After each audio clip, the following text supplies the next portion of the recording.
The refugee convoy drifted silently through the void between star systems, its 17 cargo ships packed with families fleeing the war-torn colonies of Kepler 442.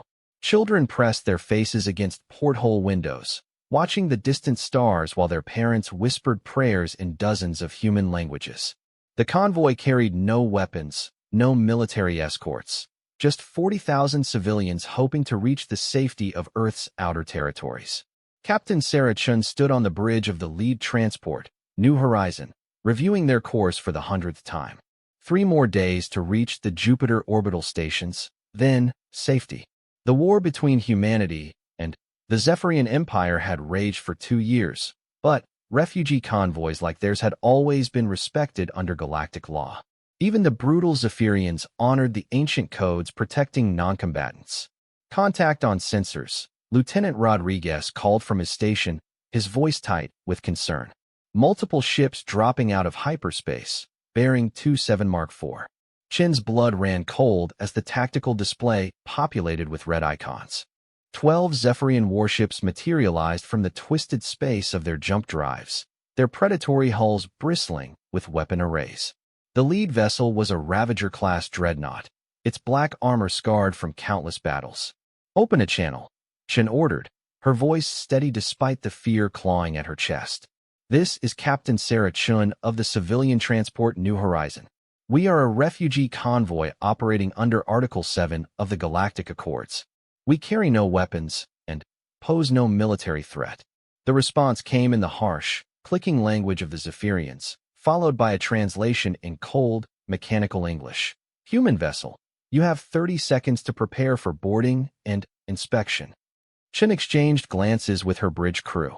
Boarding was technically legal under emergency wartime provisions, but something felt wrong.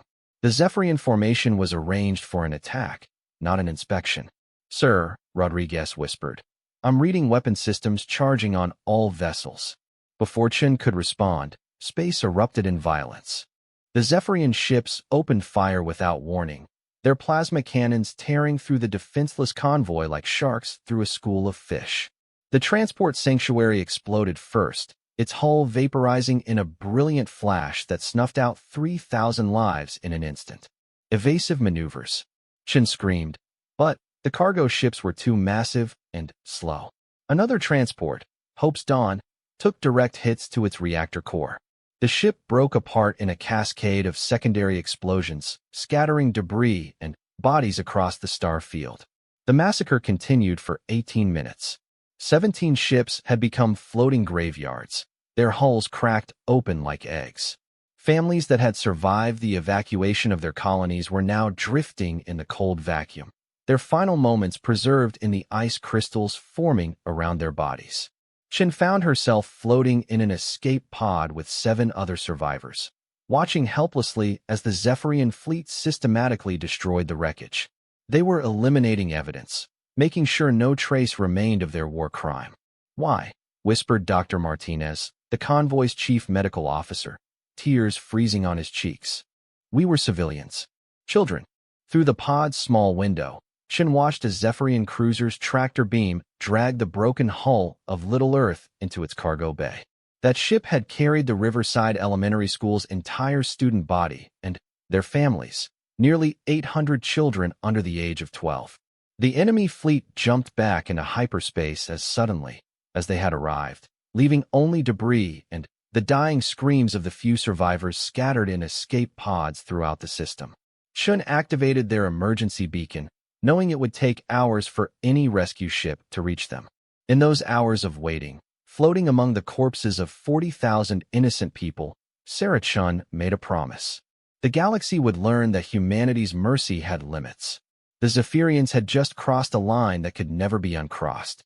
When the Earth Defense Force destroyer Retribution arrived 6 hours later, they found only 43 survivors from the entire convoy.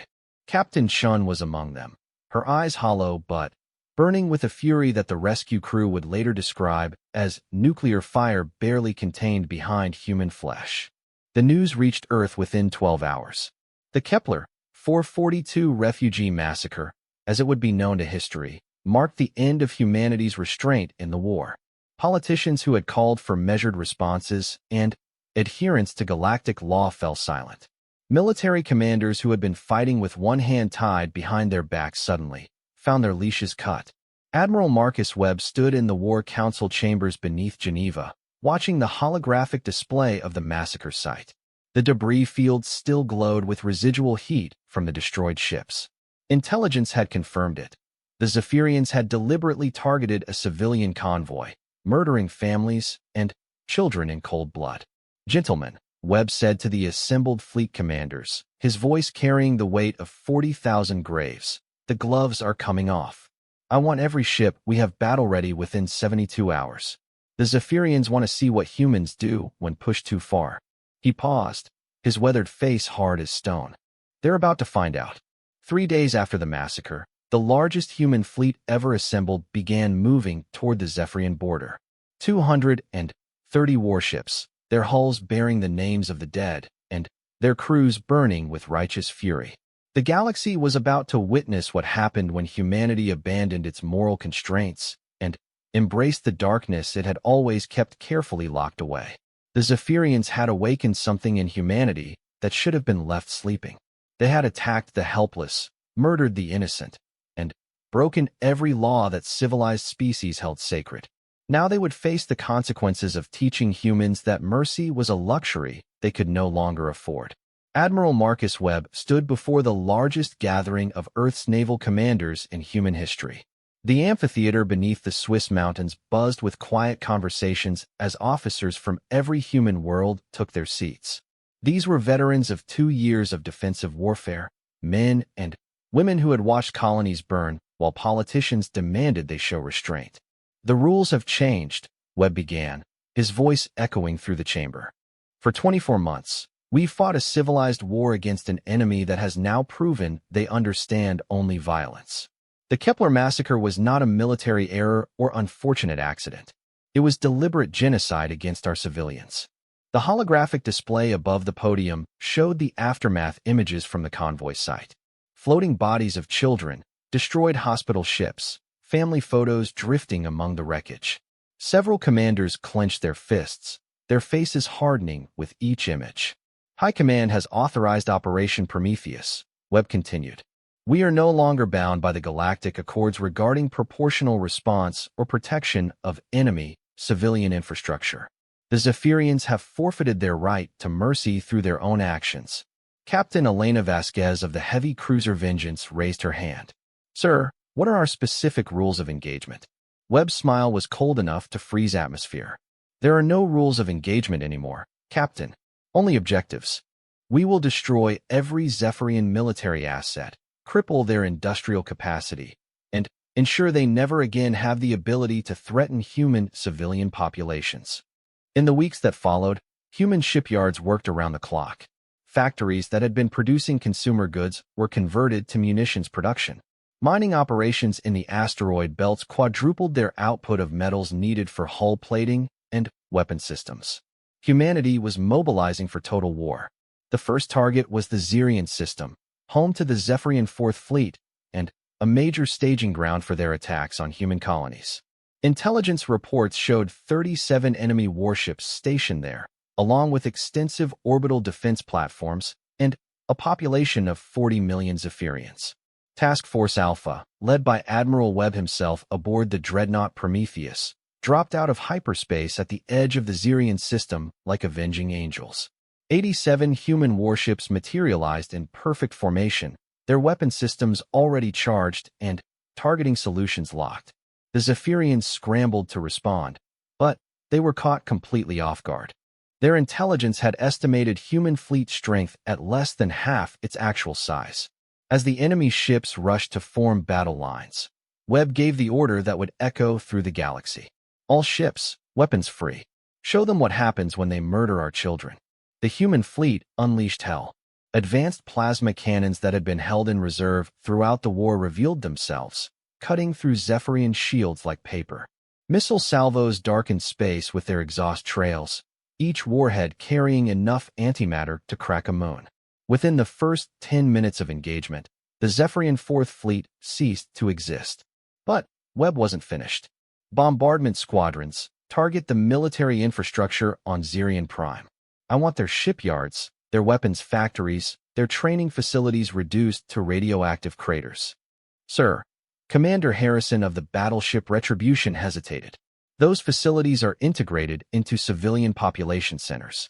Will cause massive collateral damage. Webb's voice cut through the comm channel like a blade. Commander, 40,000 civilians died at Kepler because we showed restraint. How many more will die if we allow them to rebuild their war machine? Follow your orders. The orbital bombardment of Zirian Prime lasted 6 hours. Kinetic projectiles traveling at significant fractions of light speed turned military installations into glass. The planet's industrial capacity was reduced to rubble, its ability to support the Zephyrian war effort eliminated for decades to come. When the smoke cleared, human intelligence estimated that 3 million Zephyrians had died in the bombardment. The numbers troubled some of the younger officers, but the veterans remembered the refugee ships burning at Kepler. They had learned that sometimes, to save innocence, you had to become the monster. News of Zirian's destruction spread through both human and Zephyrian space like wildfire. The galactic community reacted with shock. Never before had humanity displayed such ruthless efficiency in warfare. Species that had dismissed humans as soft and overly emotional suddenly found themselves reevaluating their assessments. The Altarian Republic, humanity's closest allies, sent a diplomatic message expressing concern over the disproportionate response. Webb's reply was broadcast on all frequencies. When they were proportionate, our children lived. When they became genocidal, proportionality died with those children. Any species that wishes to debate human military ethics is welcome to examine the wreckage at Kepler first. The psychological impact on Zephyrian forces was immediate and devastating. Intercepted communications showed their military commanders frantically recalculating human capabilities. Morale plummeted as reports filtered in of the complete destruction of one of their most powerful fleets. Several border worlds began requesting transfers away from human-controlled space. But Admiral Webb was just getting started. Intelligence had identified the location of Admiral Kthak, the Zephyrian commander who had ordered the Kepler massacre. The alien was hiding in the Fortress of Shadows, an supposedly impregnable military complex built inside a hollowed-out asteroid in the Vorthan system. Prep the fleet for jump. Webb ordered from the bridge of Prometheus. Time to collect some debts. Captain Sarah Chun, now recovered from her injuries and given command of the new destroyer 40,000 Voices, received her orders with grim satisfaction. She would be part of the strike force assigned to crack open the Fortress of Shadows. Every human in the fleet knew the significance of that number, 40,000 voices of the dead, crying out for justice. As the human armada prepared to jump to Vorthan, Webb made one final address to his commanders. Gentlemen, we're about to demonstrate why predators should think twice before attacking human families. The Zephyrians wanted to see how we respond when they slaughter our civilians. Time to show them that humanity's capacity for mercy is matched only by our capacity for absolutely devastating retribution. The fleet vanished into hyperspace, leaving behind empty orbits that still echoed with the screams of dying Zephyrian ships. The galaxy was beginning to understand that humanity had two faces, the compassionate protectors of the innocent, and the merciless executioners of those who harmed them. The Zephyrians had foolishly forced humans to show their darker side. The Vorthan system had been chosen as the site of the Fortress of Shadows for good reason. Located deep within Zephyrian territory, it was surrounded by dense asteroid fields that made navigation treacherous and provided natural camouflage for the massive military installation. The fortress itself was carved from a metallic asteroid 15 kilometers across, its surface bristling with defensive weapons and shielded by generators powerful enough to deflect the energy output of a small star. Admiral Kthak stood in the fortress's command center, his chitinous claws clicking nervously against the control console. The destruction of Zirian had shaken the Zephyrian High Command to its core. These humans were proving far more dangerous than their initial assessments had suggested. The massacre at Kepler was supposed to demonstrate Zephyrian superiority and break human morale. Instead, it had awakened something terrifying. Status report. Kthak hissed to his intelligence officer. his translator rendering the clicks and chirps into galactic standard. Sir, long-range sensors have detected human fleet movements throughout our border regions. They're hitting our supply lines, destroying our forward bases, and showing no regard for civilian casualties. Their tactics have become uncharacteristically brutal.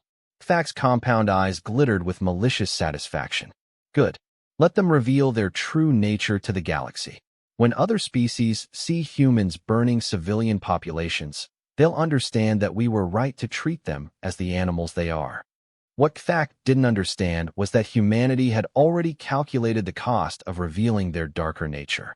They had decided that being seen as monsters was preferable to watching their children die while maintaining a facade of civilization. The human fleet materialized at the edge of the Vorthan system like a metal storm. 112 warships, led by the massive dreadnought Prometheus, began their approach through the asteroid field. Admiral Webb had brought specialized vessels for this mission. Asteroid miners converted to military use, equipped with industrial cutting beams and deep space demolition charges. Admiral, Captain Chun reported from the bridge of 40,000 voices, we're detecting massive defensive positions throughout the asteroid field. They've turned the entire system into a fortress. Expected, Webb replied calmly. Execute Protocol 7. Time to show them why humans became the dominant species on a planet full of predators.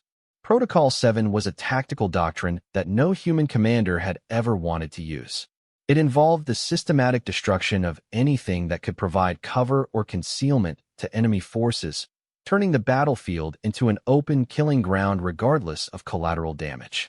The human fleet split into hunting packs, each group equipped with specialized weapons designed for asteroid destruction. Mining charges originally intended to break up space rocks for or extraction were repurposed to shatter Zephyrian defensive positions. The ancient asteroid field that had protected the Vorthan system for millions of years was methodically demolished in less than 12 hours. Watching from his command center, Admiral Thak felt something approaching panic. The humans were destroying the very environment that made the Fortress of Shadows defensible. Worse, they were doing it with an efficiency that suggested they had planned for this exact scenario. Sir, his tactical officer reported, they're clearing direct fire lanes to our position. We'll be completely exposed within 6 hours. Impossible, Thak snapped. The asteroid field extends for millions of cubic kilometers. They can't destroy it all. But they could, and they were. Human engineering capabilities had been consistently underestimated by other species. When motivated by righteous fury and unlimited military authorization, human industrial capacity could accomplish seemingly impossible tasks. As the last of the protective asteroids was reduced to debris, the Fortress of Shadows found itself naked in space, facing down a fleet that had just demonstrated its willingness to reshape entire star systems to achieve tactical objectives. All ships, form attack formation, Webb ordered. Target the fortress's shield generators. Once those are down, we take it apart piece by piece. The bombardment began with mathematical precision. Human targeting computers, aided by artificial intelligence that had been learning Zephyrian defensive patterns for 2 years, identified and eliminated the fortress's shield generators in the first salvo. Without their protective barriers, the asteroid fortress's mighty walls became merely very thick metal waiting to be melted. Inside the fortress, chaos reigned. Thak watched his defensive systems fail one by one as human plasma cannons carved through armor that was supposed to be impenetrable. His communications officer was receiving panicked reports from throughout the installation. Hull breach on levels 7 through 12. Engineering compartments venting atmosphere. Weapons control is offline. Admiral, his second-in-command clicked urgently. We must evacuate. The humans will be boarding us within the hour. Thak's mandibles clicked with frustrated rage. No. Signal the fleet. Tell them to implement the Scorched Stars protocol. If we cannot win, we ensure the humans gain nothing from their victory. The Scorched Stars protocol was the Zephyrian military's final desperate measure. The detonation of their own industrial facilities and military assets to prevent them from falling into enemy hands. Throughout Zephyrian space, commanders began receiving orders to destroy their own bases rather than let them be captured. But Admiral Webb had anticipated this reaction. Human intelligence had broken several Zephyrian communication codes during the early stages of the war, and they were intercepting enemy transmissions in real time. Signal the fleet, Webb ordered. Execute Contingency Omega. Capture those facilities before they can be destroyed. Contingency Omega involved the deployment of human special forces units that had been held in reserve throughout the war. These were not ordinary Marines, but enhanced soldiers equipped with experimental technology that allowed them to survive in the vacuum of space and cut through starship hulls like paper. Across the Zephyrian front, human strike teams materialized from stealth transports, storming enemy facilities before their defenders could implement scorched earth protocols. The speed and ferocity of these assaults shocked Zephyrian commanders who had thought they understood human military capabilities. Back at the Fortress of Shadows, Captain Chun led the boarding assault personally. Her ship 40,000 Voices docked directly with the fortress's command section, and she was the first human to set foot inside the enemy stronghold. The corridors were filled with the acrid smoke of burning equipment and the screams of wounded Zephyrians. Chen's enhanced armor allowed her to move through areas where atmosphere was venting into space, and her weapon systems were calibrated specifically for close-quarters combat against chitinous alien physiology. She found Admiral Kthak in his command center, standing over a console rigged to detonate the fortress's remaining ammunition stores. The alien's translator crackled as he spoke. "Human female, you have won this battle, but you have lost your souls. The galaxy will remember your brutality." Chen's response was delivered in perfect Zephyrian, a language she had studied during her recovery from the Kepler attack. "The galaxy will remember that we protect our children. You taught us that mercy is a luxury we cannot afford. Thank you for the lesson." Thak's compound eyes widened in surprise as he realized she understood his language perfectly. In that moment, he saw something in the human's eyes that chilled him more than the vacuum of space. Intelligence combined with absolute, implacable determination. The detonation charges never fired. Chen's sidearm, a weapon designed specifically to penetrate Zephyrian carapaces, ensured that Admiral Kthak would never give another order to murder civilians. As human forces secured the Fortress of Shadows and its intelligence archives, the scope of Zephyrian war crimes became clear. The Kepler massacre had not been an isolated incident, but part of a systematic campaign to terrorize human civilian populations. Plans for attacks on human schools, hospitals, and refugee centers were detailed in the captured files. Admiral Webb read the intelligence reports with growing fury. The Zephyrians had not simply committed a war crime.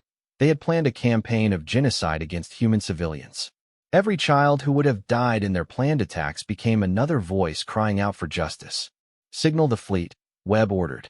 "We're moving to Phase 2 of Operation Prometheus. Time to visit every world that participated in planning these atrocities. The galaxy wanted to see human brutality? Let's give them a demonstration they'll never forget."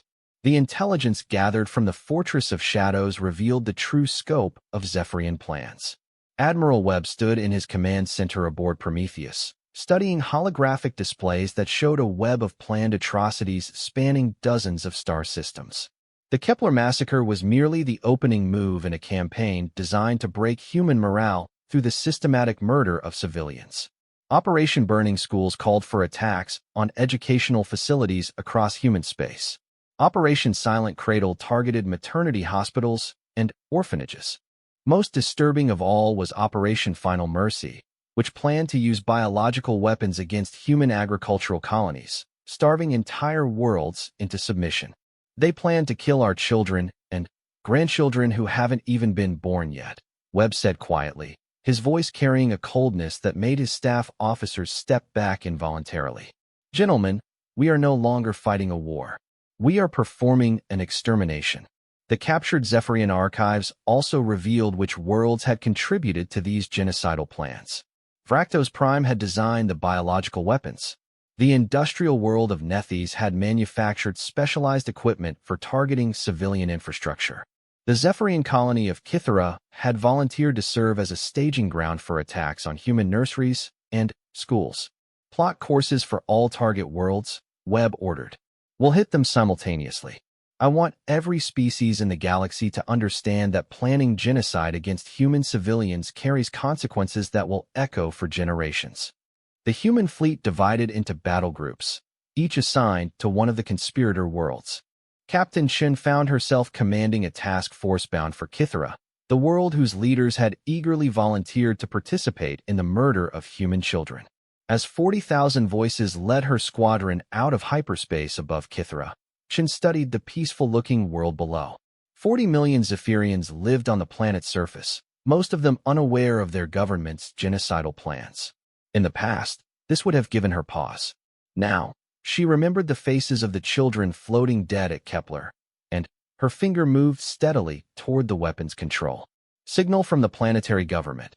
Her communications officer reported. They're requesting to speak with our commanding officer. Put them through, Chin ordered. The holographic display flickered, showing a Zephyrian official whose translator rendered his clicks and whistles into nervous-sounding words. Human Commander, we demand to know why your fleet has entered our sovereign space. We have committed no hostile acts against your species. Chin's laugh was devoid of humor. No hostile acts. Your planet volunteered to serve as a staging ground for Operation Silent Cradle. You planned to murder human infants in their cradles. Your leaders wrote detailed reports about which human nurseries would be most psychologically devastating to attack. The alien official's compound eyes darted nervously. Those were theoretical discussions. Military contingency planning. We never actually. You never had the chance, Chin interrupted. Because we learned about your plans when we captured Admiral Kthak. Every document, every communication, every eager suggestion your leaders made about the best ways to murder our babies. We have it all. The transmission cut as the Zephyrian government realized their situation was hopeless. Chun turned to her weapons officer, a young lieutenant who had lost his entire family when their agricultural colony was bombed earlier in the war. Lieutenant Morrison, target their military installations, government buildings, and industrial complexes. Anything that contributed to their genocidal planning gets turned into craters. Ma'am, Morrison replied, his voice steady despite the magnitude of what they were about to do. Targeting solutions locked. Awaiting your order. Chun thought of the children at Kepler, floating frozen in space because adults with too much power and too little conscience had decided their lives were worthless. Fire. The bombardment of Kythera lasted 14 hours. Precision strikes eliminated the planet's military capability and industrial infrastructure, while carefully avoiding purely civilian areas like hospitals and schools. When it was over, Kythera was no longer capable of supporting military operations, but its non-combatant population remained largely intact. This distinction was lost on most galactic observers, who saw only the devastating efficiency with which humans had crippled an entire world. What they didn't understand was that human precision represented restraint, not brutality. If they had wanted to exterminate Kythera's population, they possessed the firepower to turn the entire planet into molten rock. Similar scenes played out across Zephyrian space as human battle groups struck at every world that had participated in planning atrocities against civilians. The industrial world of Nethys lost 90% of its manufacturing capacity. Vraktos Prime's biological weapons facilities were turned into radioactive deserts that would remain uninhabitable for centuries. The speed and coordination of these simultaneous attacks demonstrated a level of military planning that shocked the galaxy's intelligence services. Humans had not only identified every participant in the genocide conspiracy, but had prepared detailed battle plans for neutralizing all of them. The logistical precision required for such an operation suggested that human military capabilities had been vastly underestimated. On Earth, the public watched the broadcasts with grim satisfaction. The images of destroyed Zephyrian military bases were broadcast alongside recordings from Kepler, showing the contrast between helpless human civilians and the overwhelming force now being deployed in their memory. Opinion polls showed overwhelming support for Admiral Webb's campaign, with even former peace activists acknowledging that some lines could not be crossed without consequences. The Altarian Republic, humanity's oldest allies, sent an urgent diplomatic message requesting a meeting with human leadership. Ambassador Thylon materialized as a hologram in the secure conference room beneath Geneva, his blue-skinned features creased with concern. Minister Harrison, the alien diplomat, began. The Altarian government is deeply troubled by the recent escalation in human military operations. While we understand your anger over the Kepler incident, the scale of retaliation appears disproportionate to Ambassador. Minister Harrison interrupted. I'm going to show you something that our intelligence services captured from Zephyrian archives. I want you to understand exactly what we're retaliating against. The holographic display activated, showing documents from Operation Final Mercy. Detailed plans for introducing engineered plagues into human food supplies, calculations of how many years it would take to starve entire worlds, and enthusiastic discussions about the psychological impact of watching human children die slowly of malnutrition. Ambassador Thyland's skin flushed purple with shock as he read the translated documents. These describe systematic genocide. Not just military targets, but deliberate extermination of civilian populations. 43 billion humans live in the colonies they plan to starve, Harrison said quietly. Billions of children who would have died slowly and painfully, while the Zephyrians calculated optimal psychological impact. Now tell me about disproportionate responses. The ambassador was silent for long minutes, his advanced intellect processing the implications. When he finally spoke, his voice carried a new understanding. The Altarian Republic withdraws its objection to human military operations. Species that plan genocide forfeit their right to protection under galactic law. But, even as human fleets achieved tactical victory after victory, Admiral Webb knew the real test was yet to come. Intelligence indicated that the Zephyrian Empire was massing its remaining forces for a final, desperate assault on Earth itself. They intended to end the war by destroying humanity's homeworld, turning billions of humans into the same kind of frozen corpses that now drifted in the wreckage of the Kepler convoy. Signal the home fleet, Webb ordered. Recall all battle groups to Earth. The Zephyrians want to finish what they started at Kepler. Time to show them why that was the worst mistake their species ever made. As human warships began the journey home, they left behind a transformed region of space. Dozens of worlds had been stripped of their military capability, their ability to threaten human civilians eliminated for decades to come. The Zephyrian Empire, which had once seemed unstoppable, was now a broken collection of isolated worlds guarded by obsolete ships and commanded by officers who jumped at shadows.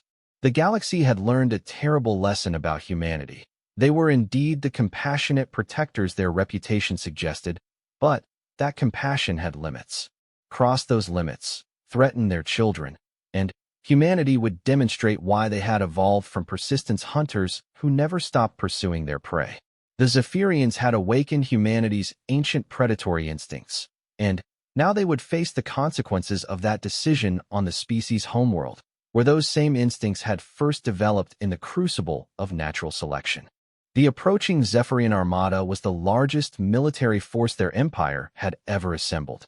317 warships, including their massive flagship World Breaker, converged on the Sol system with genocidal intent.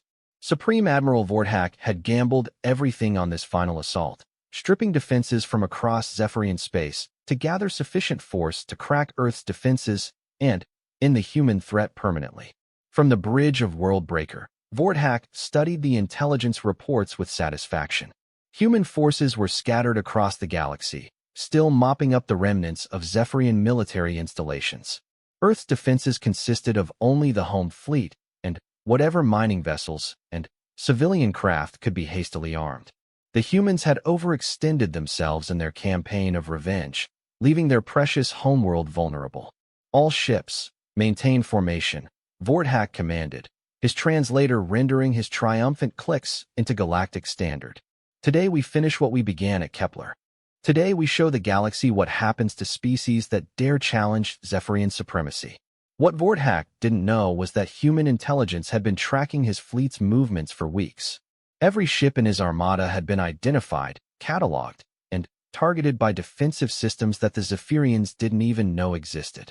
Admiral Webb stood in the command center deep beneath Luna's surface, watching the tactical display as enemy ships dropped out of hyperspace at the edge of the solar system.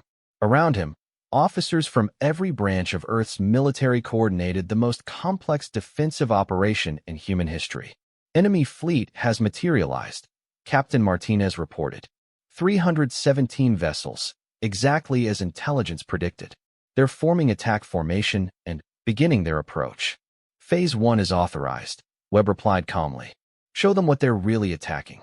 Throughout the Sol system, what the Zephyrians had dismissed as civilian infrastructure began to reveal its true nature. Mining stations rotated to expose massive kinetic cannons. Asteroid processing facilities activated defensive shields that glowed with contained antimatter. Even the orbital elevators connecting Earth to its space stations bristled with weapon systems that had been disguised as industrial equipment. For 50 years, humanity had been quietly militarizing their entire home system while maintaining the appearance of a peaceful civilian population. Every asteroid miner was also a weapons platform. Every space station doubled as a fortress. Every satellite network included military targeting systems that could coordinate the fire of 10,000 hidden weapons. The Zephyrians found themselves attacking not just a planet, but an entire star system that had been turned into the galaxy's most sophisticated fortress. As they advanced toward Earth, defensive installations that they hadn't even detected began opening fire with precision that made their own military technology look primitive. Impossible, Vorthak shrieked as his tactical display populated with thousands of weapon signatures. Intelligence reported minimal defenses. Where are all these installations coming from? His intelligence officer's voice shook with terror. Sir, they've militarized everything. Every piece of civilian infrastructure we detected was actually a disguised weapons platform. The entire system is one giant fortress. The first wave of Zephyrian ships died within minutes of entering Earth's defensive perimeter. Kinetic projectiles launched from Luna's hidden mass drivers struck enemy vessels before their crews even knew they were under attack. Antimatter mines, disguised as navigation beacons, detonated among the enemy formations with nuclear fury. But Admiral Webb was just getting started. Phase 2, he ordered. Release the home fleet. From hidden bases throughout the system, humanity's reserve forces emerged like avenging angels. Ships that had never appeared in any intelligence report materialized from asteroid hideouts and moon bases. Experimental vessels using technology decades ahead of anything the Zephyrians possessed joined the battle with weapons that redefined the meaning of overwhelming firepower. Captain Chun, now commanding the new dreadnought Justice for Kepler, led a squadron of these ghost ships into the heart of the Zephyrian formation. Her vessel alone carried more firepower than most species' entire fleets, and it was just one of 30 such ships that Earth had been secretly constructing for exactly this scenario. All ships, target the World Breaker, Chen ordered. Time to collect the debt that ship owes to 40,000 dead. The battle for Earth became a demonstration of what human industrial capacity could accomplish when focused entirely on military production. Ships that should have taken years to build had been constructed in months by assembly lines that worked around the clock. Weapons that existed only as theoretical concepts had been turned into battlefield reality through crash research programs that ignored every safety protocol and budgetary constraint. Supreme Admiral Vorthak watched his mighty fleet dissolve like mist before hurricane winds. Ships that had conquered dozens of worlds were reduced to expanding clouds of plasma in seconds. The World Breaker herself, pride of the Zephyrian Navy, found herself surrounded by human vessels that treated her supposedly impenetrable armor like tissue paper. Signal the fleet, Vorthak ordered desperately. All ships withdraw immediately. This was a trap. The humans were prepared for our assault. But withdrawal was no longer an option. Human ships had emerged from hyperspace behind the Zephyrian fleet, cutting off all escape routes. Admiral Webb had anticipated this final gambit and prepared accordingly. The entire Zephyrian armada was now trapped in a system designed specifically to destroy them. This is Admiral Marcus Webb of the Earth Defense Force. Came the transmission on all frequencies. Supreme Admiral Vorthak, you came to our system to finish what you started at Kepler. To murder our children and destroy our homeworld. We're here to ensure you never leave. The final phase of the battle lasted 6 hours. When it ended, 317 Zephyrian ships had been reduced to wreckage drifting in Earth's gravity well. Not a single enemy vessel escaped to carry word of their defeat back to Zephyrian space. The entire remaining strength of their empire had been eliminated in a single, perfectly orchestrated battle. In the aftermath, as human salvage crews picked through the debris, Webb received a transmission from the Zephyrian homeworld. The remaining government officials, stripped of their military protection, were requesting peace negotiations. Earth Command. The message began. The Zephyrian Confederacy formally requests cessation of hostilities and immediate peace negotiations. We acknowledge that our military actions may have exceeded acceptable parameters under galactic law. Webb's response was broadcast throughout known space, ensuring every civilization would hear humanity's final word on the matter. The time for negotiations ended when you murdered 40,000 civilians at Kepler.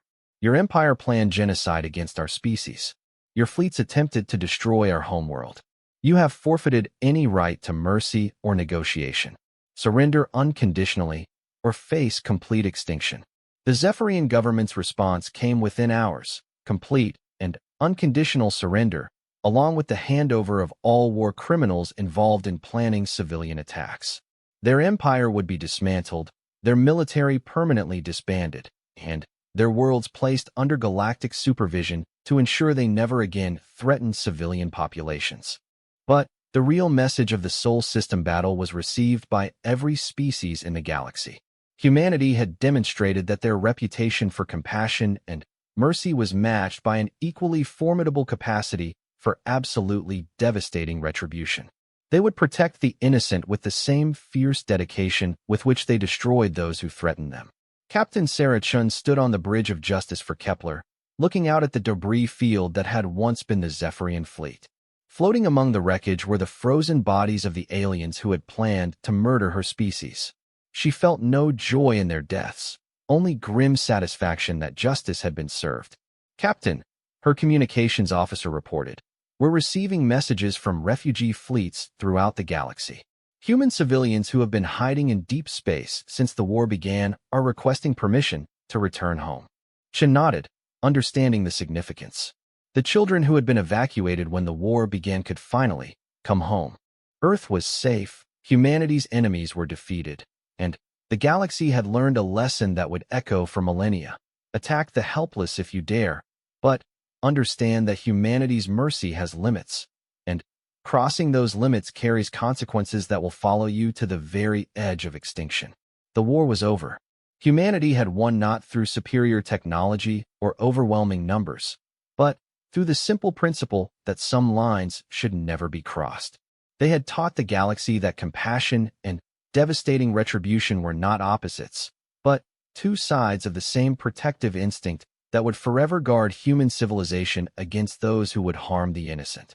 In the years that followed, the galaxy would remember the Zephyrian War not for its brutality, but for its lesson, that the same species capable of infinite kindness toward the helpless was also capable of unlimited violence against those who would prey upon them. Humanity had shown both faces of their nature, and the galaxy was better for understanding that mercy protected by strength was the foundation upon which true peace could be built.